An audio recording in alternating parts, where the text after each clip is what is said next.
Owen Hargrove sat in his office, staring at the latest customer complaint reports. The numbers weren't just bad, they were unacceptable. His family had built this restaurant chain from the ground up, but since inheriting it, he had relied too much on district managers to keep things running. And now? Employees were quitting at alarming rates, customers were furious, and one location in particular, Store 11, had the worst reviews he had ever seen. Unprofessional staff. Horrible service. Manager treated me like garbage. Owen clenched his jaw. He had built his career on treating people with respect, but if these reviews were true, someone under his watch was doing the exact opposite. He needed to see it for himself. No more second-hand reports. He pulled out his phone and called his assistant. "Give me the uniform for Store 11. I want to go in as a trainee." "But sir, they've never met you in person." His assistant hesitated. "Exactly," Owen replied. Store 11 was in a different state, and since his father had handled most of the personal visits before passing, the employees there had never met him. It was the perfect cover. By the next morning, Owen had transformed. His usual tailored suits were replaced by a basic company polo and black pants. He wore contacts instead of his glasses, let his stubble grow out, and even changed his posture, hunched slightly, hesitant, like someone nervous about their first day. No one would recognize him as the CEO. When he stepped into Store 11, the first thing he noticed was the tension. Employees moved quickly, avoiding eye contact with a man standing near the registers barking orders. "Move faster, or you're clocking out early," the man snapped at a young worker carrying a tray of food. The employee, a nervous-looking guy barely out of high school, flinched but said nothing. Owen approached the counter. "Excuse me, I..." The man spun toward him. He was in his mid-40s, bald, with a permanent scowl. His name tag read, "Rick Manager." "Who the hell are you?" Rick demanded. "I'm Owen, the new trainee." Rick groaned. "Great. Another useless body." He turned and shouted toward the back. "Connor, show this guy how to not screw up orders." A younger man, Connor, sighed and motioned for Owen to follow. "Sorry, man. He's like this with everyone." Owen nodded but said nothing. He wanted to see more before acting. As the day went on, Owen noticed the real problem. It wasn't just bad management. It was fear. Employees were scared to ask questions. Rick insulted them openly. When a customer complained about a wrong order, Rick told them, "If you don't like it, eat somewhere else." The breaking point came when a young woman named Sarah accidentally dropped a drink. She scrambled to clean it up, but Rick stormed over. "Are you stupid? Do you even have a brain in that head of yours?" he yelled. Sarah's hand shook as she tried to mop up the mess. Owen's jaw tightened. He had seen enough. When Rick turned to him, he sneered. "And you? You're slow as hell. You won't last a week."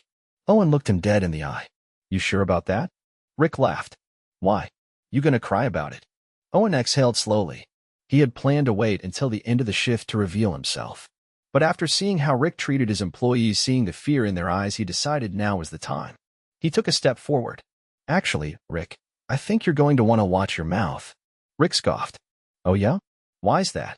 Owen reached into his pocket and pulled out his company ID. He held it up just enough for Rick to see the name, Owen Hargrove. "CEO." Rick's face went pale. "Because," Owen continued, his voice firm, "you've been talking to the owner of this company." Rick's expression shifted from arrogance to silent panic. His mouth opened slightly as if searching for a way to backtrack, but no words came out. The employees nearby had gone still, their eyes darting between Owen and their so-called manager. Even the customers in line sensed something had shifted. Owen let the weight of the moment settle before speaking again. "I'd like to hear your excuse, Rick." "Go ahead." Rick forced a chuckle, though it came out uneven. "Look, sir, I didn't know who you were. Obviously, if I had, I would have." Owen cut him off, his voice steady. "You would have what? Pretended to treat people with respect? Acted like the kind of manager this company actually needs?" He turned slightly, his gaze sweeping the room. "Because from what I've seen, your behavior isn't a one-time mistake. It's a pattern." Rick swallowed, his posture stiffening. I run a tight ship. If I don't push these kids, they slack off. You know how it is." Owen's jaw tightened. He had heard enough excuses in his career to know when someone was scrambling to save themselves. "No, Rick, that's not how it is. A tight ship is efficient, not toxic. A good leader holds people accountable, not humiliates them. And employees don't work harder out of fear, they work harder when they feel valued." The room remained silent except for the occasional movement in the kitchen. The tension was thick, and Rick was visibly struggling to regain control of the situation. You want to talk about slacking off? Owen continued, stepping closer. I watched you today. You barely lifted a finger except to belittle the people keeping this place running. Your employees are busy handling orders, cleaning, managing customers while you stand around barking insults. Rick's nostrils flared. Sir, with all due respect. There is no respect, Owen snapped. Not from you. Not toward your team. You think running this place means making everyone miserable? You think that's leadership? Rick's gaze flickered toward the employees, some of whom were now watching with barely concealed satisfaction. He shifted uncomfortably. Sir, You're done. Owen's voice was firm, final. He turned toward the line cooks. Who's the assistant manager here? A woman hesitated before stepping forward. She was in her mid-30s, her uniform slightly worn but neatly kept. That would be me, she said, her voice cautious. What's your name? Owen asked. Lisa. Owen nodded. Lisa, do you feel like you could run this location if you weren't constantly dealing with the mess Rick creates? Lisa hesitated, glancing at Rick, then at her coworkers. Yes, I do. Rick's face darkened. Now, wait a minute. Owen turned back to him. No, you wait. You've had your time to speak, and all you've done is dig yourself deeper. As of this moment, you're relieved of your duties. Rick's face turned red. You can't just fire me like that. Owen arched an eyebrow. I own this company. I absolutely can. Rick opened his mouth, but no argument came. He knew he had lost. Owen turned back to Lisa. You're in charge now. I'll be reviewing operations here personally over the next few days to make sure the transition is smooth. But from what I've seen, you're already more of a leader than he ever was. Lisa blinked, as if trying to process what had just happened. I thank you, sir. Owen nodded. The only thing I need from you right now is to make sure your team knows that things are changing. No more fear. No more mistreatment.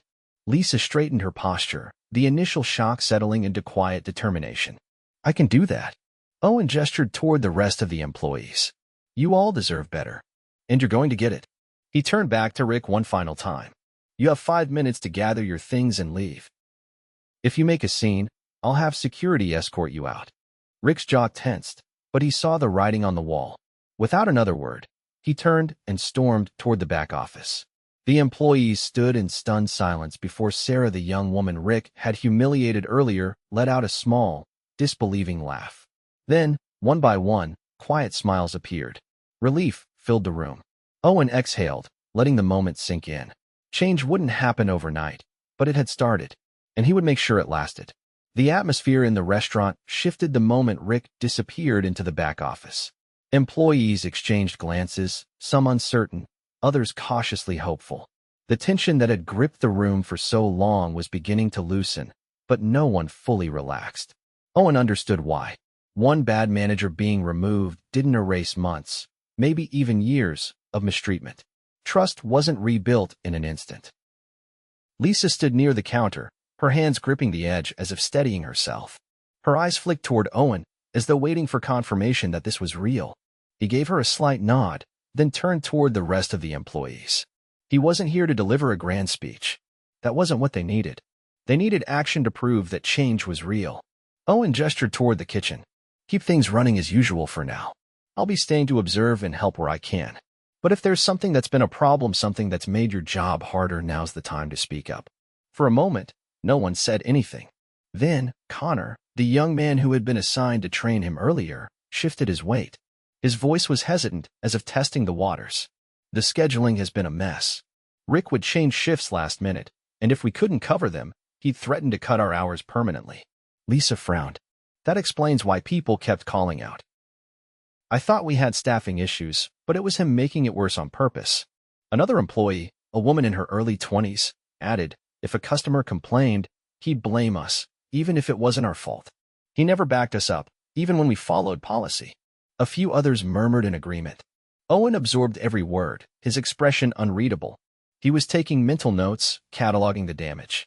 Lisa exhaled, rubbing her temples. I knew things weren't great, but I didn't realize how bad it had gotten. Owen folded his arms. That's because he kept people isolated. When employees are afraid to talk, problems stay hidden. Lisa straightened. Then that stops now. I'll make sure people know they can bring concerns to me without worrying about retaliation. That was the right answer. Owen could see the way the staff reacted, some hopeful, some still guarded. Lisa had potential, but leadership wasn't just about promises. It was about follow-through. He turned toward the employees again. I'll have corporate send in a temporary support team to help get things organized. In the meantime, Lisa will take over as acting manager. And if any of you need to talk, whether it's about scheduling, policies, or anything else, now's the time. The responses came slowly at first, but then they poured in. Issues with inventory, problems with outdated equipment, even concerns about safety procedures. Owen listened to everything, making a mental list of what needed immediate attention and what could be addressed in the long term. The more they spoke, the more the energy in the room shifted. It wasn't just frustration anymore, it was relief. They were finally being heard. After a while, Lisa glanced at the clock. We should get back to running the store. We still have orders coming in. Owen nodded. Go ahead. I'll stay on as an extra set of hands for the rest of the shift. Consider me your backup. That got a few surprised looks, but no one argued. They needed all the help they could get. As the team returned to work, Owen slipped behind the counter and started assisting with orders. He wasn't a stranger to the job. He had worked in the business when he was younger, back when his father had insisted he learn every position firsthand. His movements were slower than the seasoned employees, but he kept up. He took orders, carried trays, and even helped clean when things slowed down. And as he worked, he observed. Lisa had good instincts. She checked on employees regularly, making sure they had what they needed. When an issue arose, she handled it efficiently. There were still moments of hesitation. Years of being under Rick's rule had left her second-guessing herself, but Owen could see her confidence growing. The rest of the team adjusted too. At first, they were cautious around Owen, unsure how to act now that they knew who he was. But as the hours passed, they eased up. They cracked small jokes, exchanged glances that said, "Is this really happening?" And for the first time that day, the store didn't feel weighed down by stress. By the time the evening rush hit, the difference was noticeable. Orders went out faster, employees moved without the tension that had gripped them before, and even the customers seemed more at ease. It wasn't perfect. There were still hiccups. Old habits didn't break instantly, but the foundation for real change was there. Near the end of the shift, Owen stepped aside to let Lisa handle closing procedures. She was focused, checking inventory and making sure everything was squared away for the next day. When she finally looked up, she met his gaze. I know this is just the start, but thank you for stepping in, for actually listening. Owen gave a slight nod. You're the one making the changes happen. I just cleared the way. Lisa exhaled, running a hand through her hair.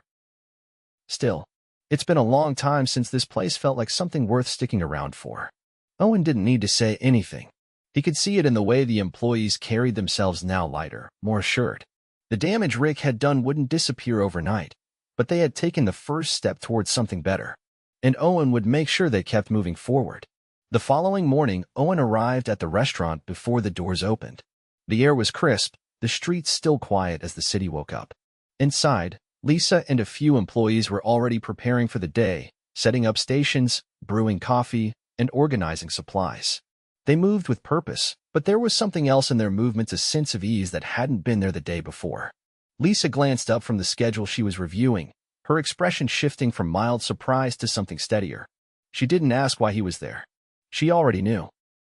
Owen stepped forward, scanning the workspace with a critical but measured eye.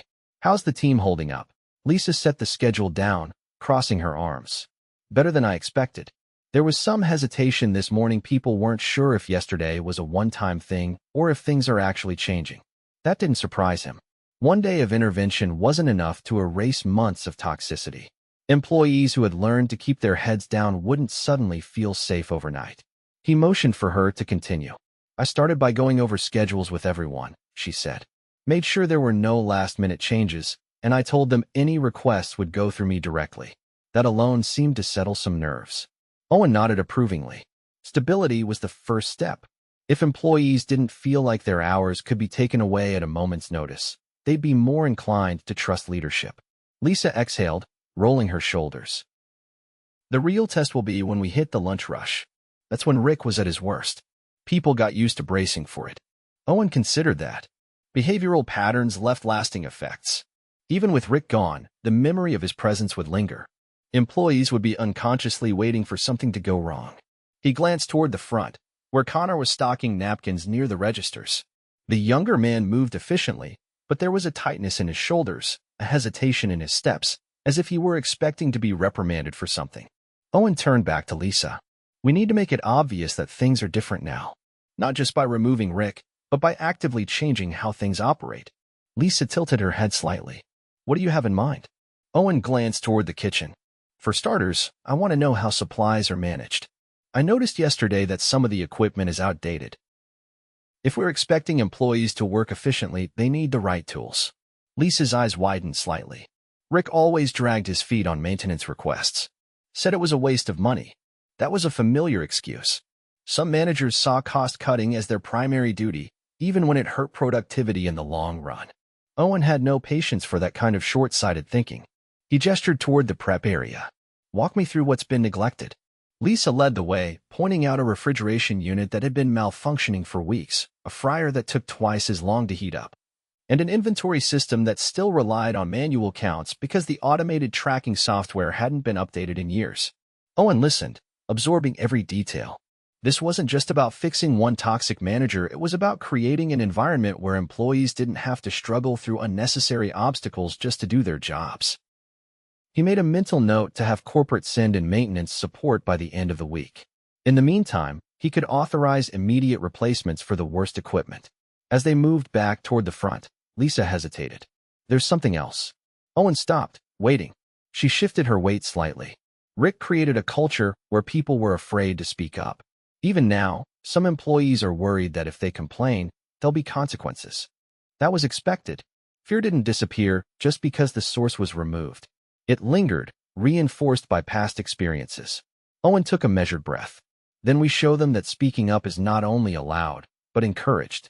Lisa studied him for a moment before nodding. All right, I'll start by checking in with people individually, not just in meetings. Make sure they know they have a voice. That was the right approach. Some employees wouldn't feel comfortable speaking in a group setting, especially if they had been conditioned to stay silent. One-on-one conversations would help rebuild trust. Before they could continue, the sound of the front door unlocking signaled the arrival of more staff. The restaurant was about to open, and the real work would begin. Throughout the morning, Owen stayed on the floor, observing, stepping in where needed, and making mental notes on workflow efficiency. He saw firsthand where processes could be improved, where training gaps existed, and most importantly, how employees reacted to the shift in management. By the time the lunch rush hit, the difference from the previous day was noticeable. Orders moved smoothly, customers were served promptly, and while there were still moments of stress, they weren't met with fear, they were met with teamwork. At one point, Connor nearly dropped a tray of drinks. He caught himself, but the tension in his face was clear. In the past, that kind of mistake would have earned him a public reprimand. Instead, Lisa simply stepped in, grabbed a few napkins, and helped him clean up. No shouting, no humiliation, just simple problem solving. Owen caught the way Connor exhaled afterward, the way his posture relaxed just slightly. A small moment, but an important one. By the end of the shift, Owen had seen enough. Lisa had proven she could lead. The employees had started to adjust.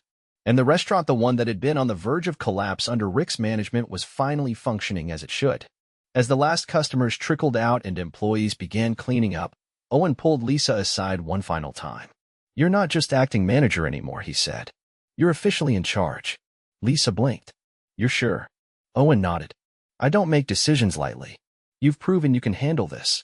She seemed to process that for a moment before a determined expression settled on her face. Then I won't let you down. Owen believed her. As he stepped outside, he took one last look at the restaurant. It wasn't perfect yet. There was still work to be done. But for the first time in a long while, Store 11 had a future worth investing in. And Owen would make sure it stayed that way. Owen returned to Store 11 3 days later, unannounced.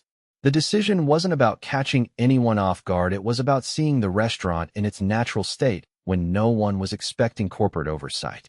Too often, businesses only looked their best when they knew they were being watched. What mattered was how they operated when no one was looking. As he stepped inside, the first thing he noticed was the atmosphere.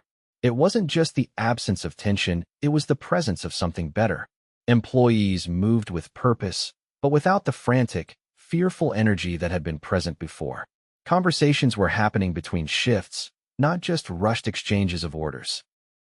The place looked cleaner, more organized. He positioned himself near the front counter and observed. Lisa stood near the kitchen, double-checking an order before handing it off.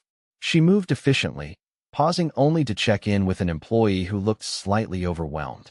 Instead of barking orders, she gave quick, clear instructions, then patted the employee's shoulder before moving on. Connor was handling the register, interacting with customers without the stiffness Owen had noticed before. His posture had changed not dramatically, but just enough to show confidence. He made a joke to a customer, and to Owen's surprise, they laughed. This was progress. Owen waited until the lunch rush had passed before stepping toward the back, where Lisa was reviewing paperwork in the small office behind the kitchen. She glanced up as he entered, recognition flashing in her eyes, but she didn't look startled. "Didn't expect you today," she said, setting her pen down. "That's the point," Owen replied. "I wanted to see how things were running when I wasn't here." Lisa leaned back slightly. "And?" He took a moment before responding. "Better. Not perfect, but better." She let out a breath, folding her arms. "I'll take that." The first 2 days were rough. Some employees weren't sure if they could trust that things had really changed. I had to have a few one-on-one conversations to convince them they wouldn't be punished for speaking up. Owen nodded. "That'll take time. But from what I saw today, you're making progress." Lisa exhaled, rubbing the side of her neck briefly. "It helps that I'm not doing it alone. The team's stepping up in ways I didn't expect. Connor, for example, he's been training new hires without being told. Just took it upon himself." That caught Owen's attention. Connor had been hesitant, almost withdrawn, when he first met him.